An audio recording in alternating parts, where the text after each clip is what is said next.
Itinalaga si Marcos Lacanilao bilang bagong hepe ng Land Transportation Office. Ang pinalitan niyang si Vigor Mendoza. Ililipat naman bilang chairman ng Land Transportation Franchising and Regulatory Board. Pero bago ang balasahan, inanunsyo ng Transportation Authorities ang paghihigpit sa requirement para mairehistro ang mga sasakyan. Kabilang na ang speedometer at brakes.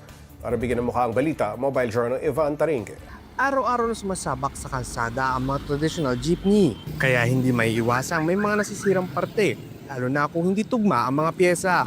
Kaya naman ang Department of Transportation may hirit sa mga may-ari ng sasakyan. Kailangan umaandar ang speedometer, kailangan maayos yung mga brakes po natin. Pag kayo bumagsak dito, hindi kayo makakarehistro.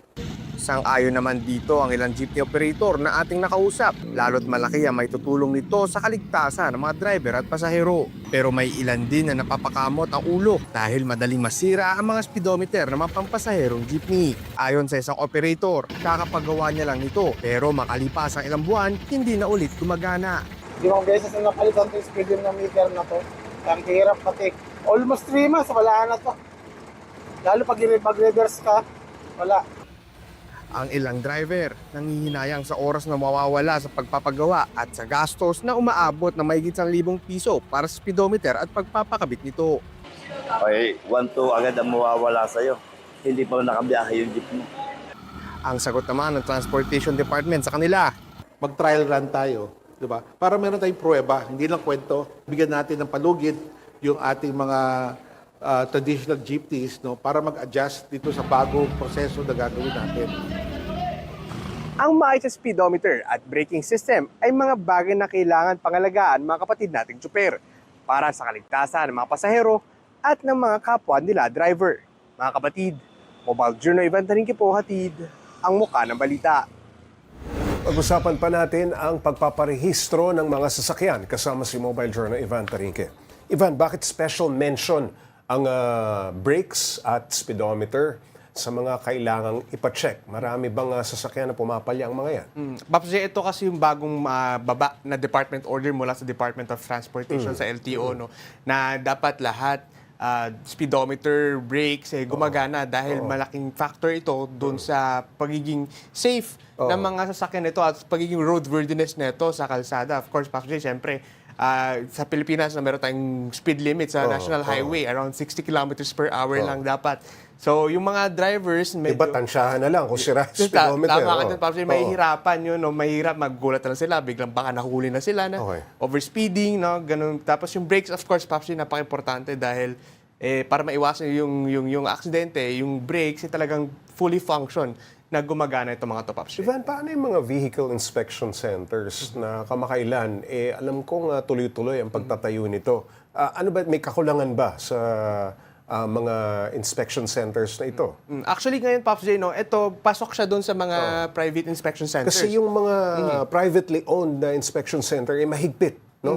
Meron silang sariling mga yung pamantayan at yung mga gadget. Ano?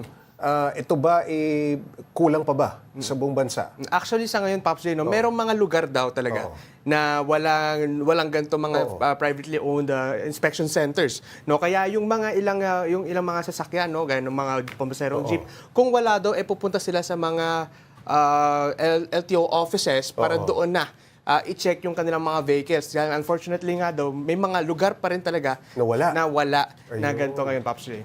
Okay, Ivan, bakit daw madaling masira yung mga speedometer sa mga pampublikong jeep? Lumalampas pa sila dun sa maximum speed. Nasisira nila ng husto. Hindi, actually, ang sabi sa atin kasi, Pops, yung parts mismo hindi compatible.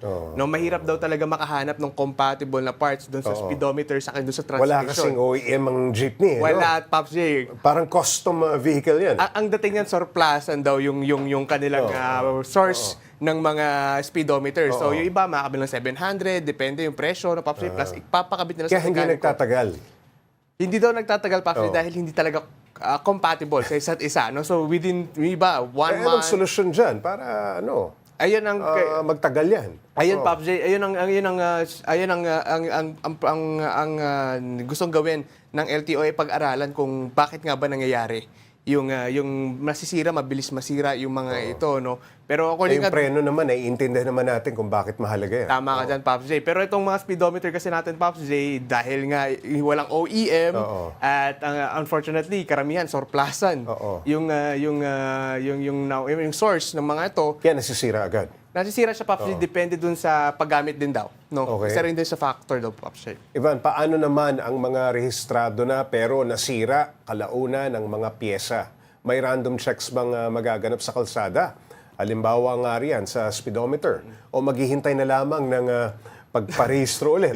Which is every year. Which is every year, no? naman. Oo. So, every year naman, Pops, yung checking, no? Pero as we all know naman, no, may mga random checkings naman yung transportation department, no?